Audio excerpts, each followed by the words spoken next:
The ongoing Israel-Palestine conflict is one of the most tragic and destructive in the history of the modern Middle East. And although the current round of fighting began in 2023, the roots of the struggle go back to another war more than a century ago. When the First World War began in 1914, the territory of today's Israel and Palestine was part of the Ottoman Empire. But in 1917, the British Empire began a campaign that would change history. There'd be bitter fighting in Gaza, wild cavalry charges, even talk of a modern crusade, and it would lay the foundations for a century of violence. By 1917, the First World War had been raging for 3 years with no end in sight. In Britain, many politicians, including Prime Minister David Lloyd George, were disillusioned with the heavy losses and small gains on the Western Front. So British leaders divided into two camps. The so-called Westerners wanted to put more troops into France to face the main enemy, Germany. The Easterners, including Lloyd George, wanted an offensive against the weaker Ottoman Empire. Ottoman troops were thinly spread across the Middle East, and the region was strategically important to Britain because of the Suez Canal, communications with India, and oil reserves. Westerners called it a sideshow. The Easterners, though, won out, and the sideshow in the Middle East would play second fiddle no more. London set its sights on two regions, Palestine and Mesopotamia. In 1915 and 1916, the Ottomans had threatened the Suez Canal, but the British-led forces, including many Indian troops, had stopped them. Now, it was Britain's turn to attack across the barren and waterless Sinai Desert. In late 1916, British Commander General Archibald Murray oversaw the construction of a railway line and water pipeline by the Egyptian Labour Corps, while the Egyptian Camel Transport Corps moved up ammunition and supplies. Britain also organized the Egyptian Expeditionary Force with British, Australian, New Zealand, West Indian, and Indian troops, along with the Desert Column Cavalry and Imperial Camel Corps. Ottoman forces in the area were under German General Friedrich Kress von Kressenstein and the governor of Ottoman Syria, Jamal Pasha. They also built several rail extensions with German help to improve their defensive position on the Gaza-Beersheba line, which protected Syria and the Levant. An Austro-Hungarian battery also joined the line. To reach the Gaza-Beersheba line, the British would first have to recapture the town of Rafah on the pre-war line of control between the Ottoman Empire and British-controlled Egypt. On January 9, 1917, British-led mounted units and armoured cars rushed the Ottoman trenches, dismounted and successfully attacked. This British victory set the stage for an Allied move into Palestine. As the British prepared, both sides waged war in and from the air. The Germans and Ottomans had the upper hand and even bombed the British water pipeline. They also tracked British troop movements, which meant that once the British began their attack on Gaza on March 18th, the outnumbered Ottomans knew what to expect. Murray tried for a coup de main quick attack by sending mounted units to cut off the city from the north, and Anzac and British cavalry even penetrated beyond city limits. But the main ground assault ran into trouble. There was thick fog, the artillery had trouble coordinating with the infantry, and there was confusion in the British chain of command. Entrenched Ottoman defenders also brought down effective fire on the British infantry crossing open ground, even though some attacks succeeded. Our great concern was a certain cactus hedge, from which machine guns might wipe us all out as soon as we got level with it.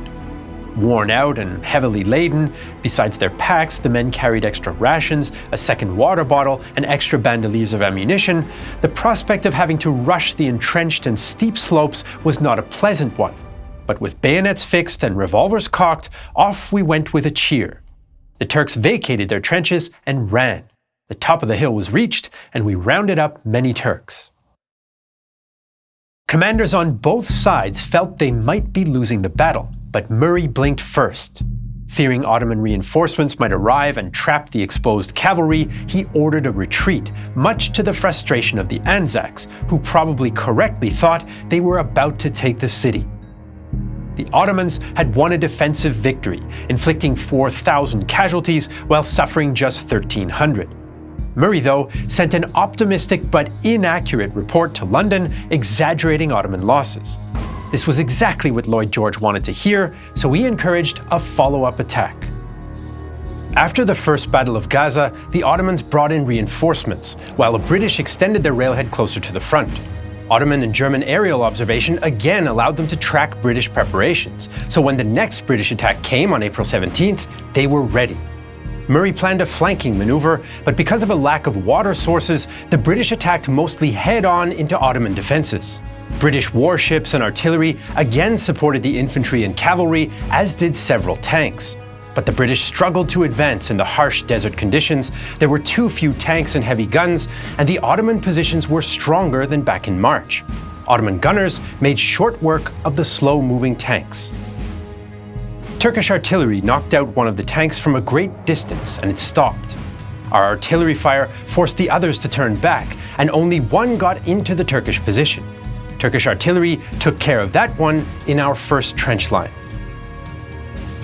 Heavy and accurate Ottoman fire stopped the British-led forces in their tracks, inflicting 6,500 casualties while taking just 2,000.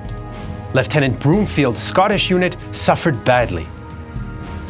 We were now under direct fire from a number of machine guns, rifles, Minenwerfers, and a battery of artillery. Nearly every man had been killed or wounded, and, in spite of the additional danger of being rushed by the Turks, we were thankful as darkness fell when a few men crawled down a ditch to us and helped to hold the left of the hillside. On April 19th, Murray called off the Second Battle of Gaza, a Central Powers victory that earned Kress von Kressenstein Germany's highest military honor, the Pour le Mérite. So the Central Powers had stopped the British in Palestine, but the situation in Mesopotamia took a very different turn. The Ottomans had inflicted a damaging defeat on the British at Kut in 1916, but now the British had rebuilt their forces and replaced the leadership. 50,000 British and Indian troops of the Army of the Tigris advanced in December 1916, meeting the Ottomans at Kut again in February. This time, the British were victorious. This opened the way to Baghdad, and the Ottomans withdrew.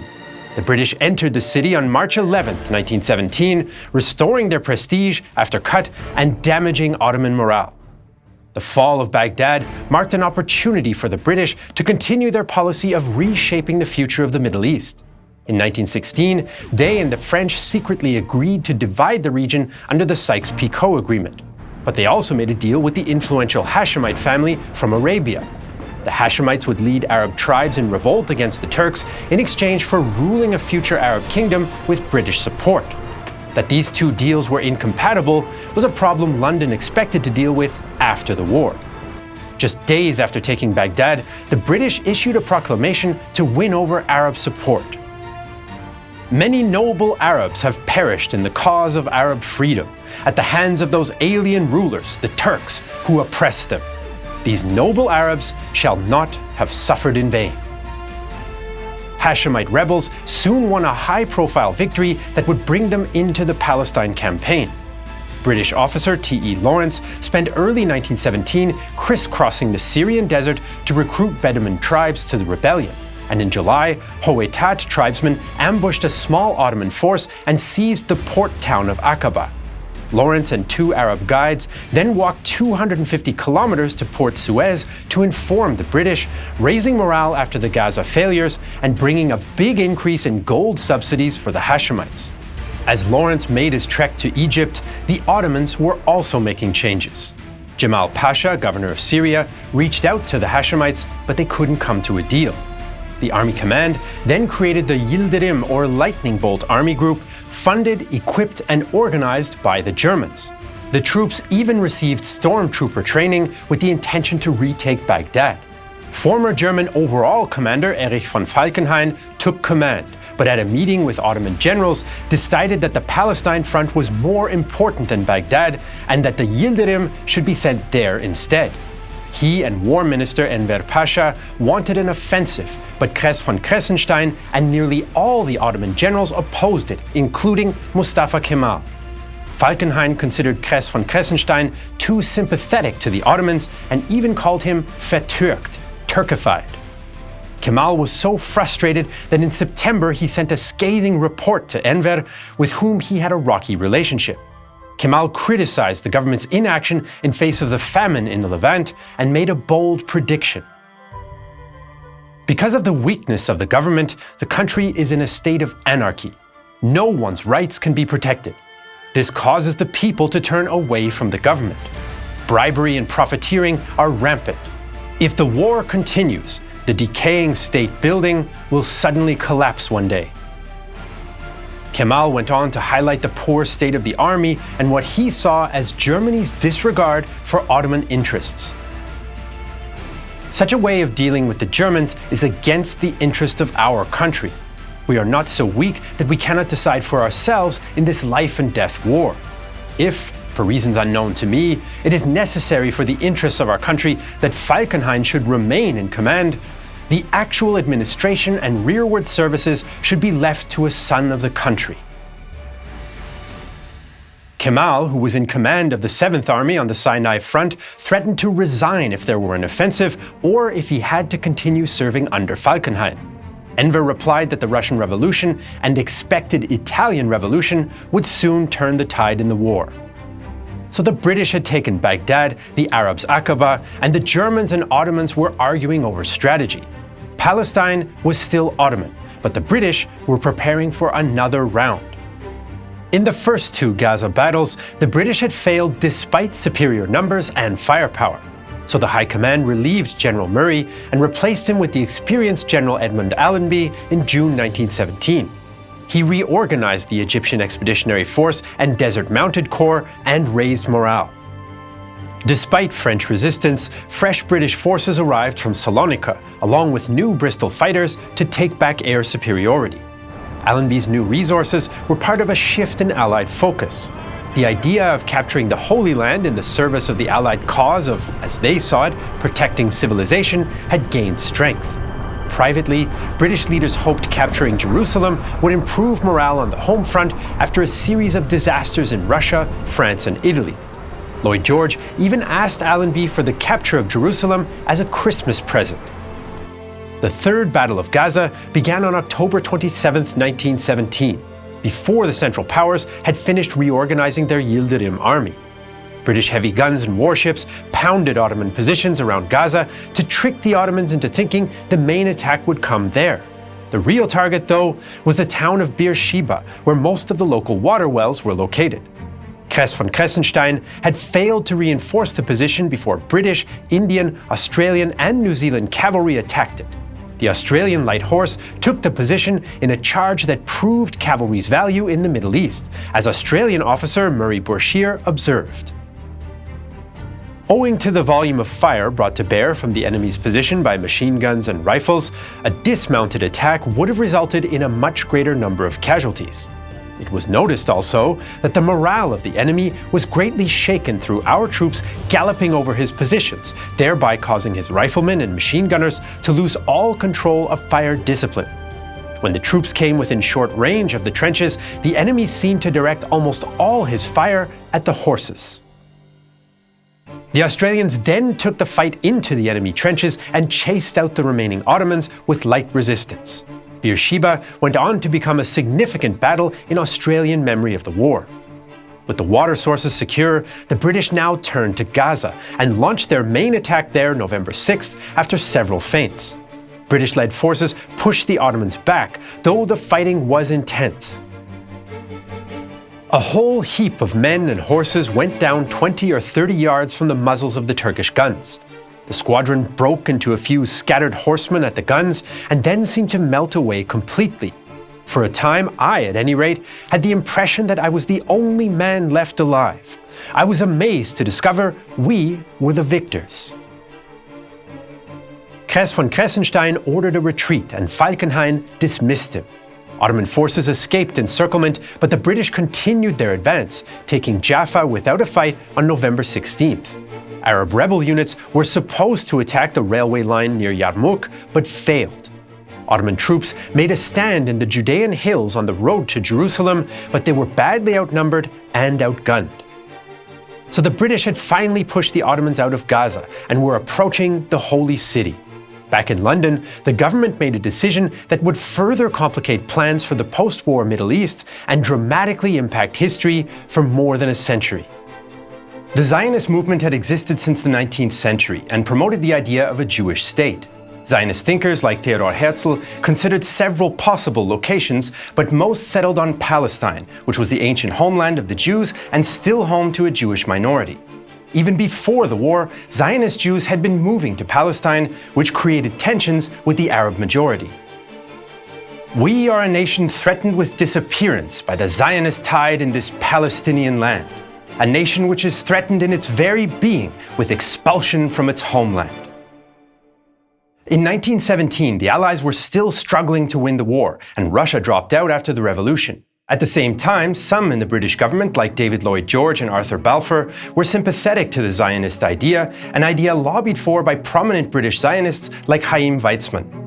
London hoped that by supporting Zionism, the Jewish diaspora around the world might rally to the British cause.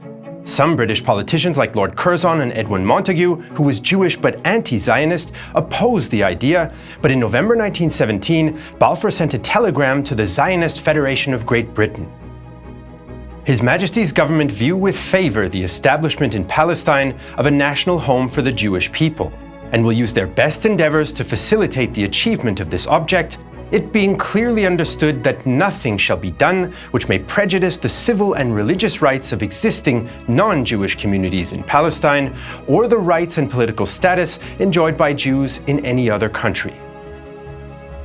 This was a dramatic commitment, but a vague one, since it was not clear whether national home meant state, and what the situation of the non-Jewish majority would be in practice. Britain had now agreed to divide the Middle East with France, to create an independent Arab kingdom, and to support a Jewish homeland in Palestine, three incompatible arrangements. What captured the headlines, though, was Britain's march on Jerusalem. The hills around Jerusalem were well suited to the defense, and heavy rains had turned the narrow, winding roads to mud. Allenby did not want the fighting to reach the Holy City itself, so declared a 10-kilometer no-combat zone around it. In fierce fighting from November 21st, the British entered their own declared non-combat zone, but could not take the villages north of the city to cut off the Ottomans. By December 8th, though, they forced the Ottomans to withdraw, but again were not able to encircle them. The Ottomans left Jerusalem undefended, and the British carefully choreographed their entrance. When Germany's Kaiser Wilhelm had visited before the war, he had a section of the city's ancient walls demolished so he could enter on horseback, but Allenby was more cautious. He entered the city on foot through the Jaffa Gate on December 11th. Muslim troops from British India were assigned to guard the Mosque of Omar to avoid offending local Muslims, most of whom reacted with caution towards the British presence. Many of the city's Christian and Jewish residents, as at Baghdad, hoped that the arrival of the British would improve their fortunes. Some newspapers in Allied countries, like the New York Herald, ran headlines with references to the past and the future. Jerusalem is rescued by British after 673 years of Muslim rule.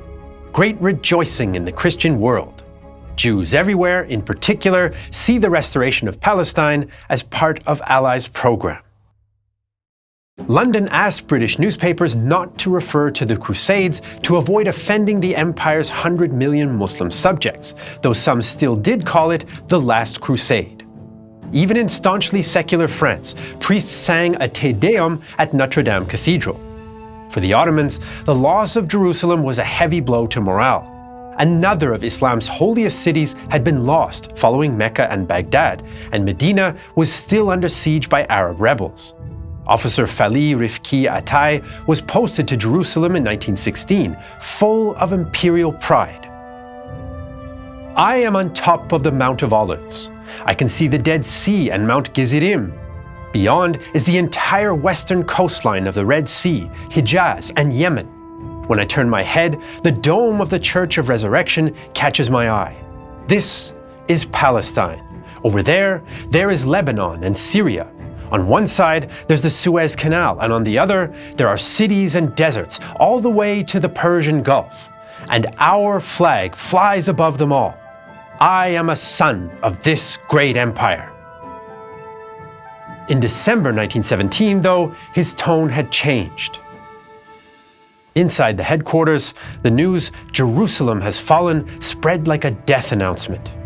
We started gathering up our tears for Beirut, Damascus, Aleppo. It was farewell to the empire and to all its hopes and dreams. The 1917 Palestine campaign ended with a British victory, but their success in this so-called sideshow has caused much debate. Britain eventually committed 1.2 million troops to the Middle Eastern theater to fight against one of the weakest members of the Central Powers.